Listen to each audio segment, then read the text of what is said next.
मित्रांनो, ज्याला साथ द्यायची आहे ना तो देतोच, आणि ज्याला साथ सोडायची आहे ना तो सोडतोच.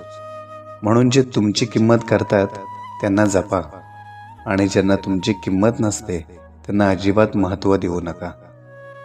समाजात काही माणसे अशी असतात की आपली चूक नसतानाही आपल्याला चुकीचं ठरवतात. कोणी कसं वागावं हे आपण ठरवू शकत नाही, पण आपण त्यांच्याशी कसं वागायचं हे मात्र आपण नक्की ठरवू शकतो. मनातून उतरणाऱ्या लोकांना मनातच काय, डोक्यातही ठेवायचं नसतं. आयुष्याचा एक नियमच बनवा, जे तुम्हाला विसरले तुम्ही त्यांना विसरा. एक गोष्ट लक्षात ठेवा मित्रांनो, एक अयोग्य व्यक्ती आयुष्यात खूप काही योग्य शिकून जाते. ज्याचे शब्द त्याच्या कृतीशी जुळत नाहीत अशा लोकांपासून सावध राहा. जर तुम्ही माणसं ओळखायला शिकलात तर तुमचे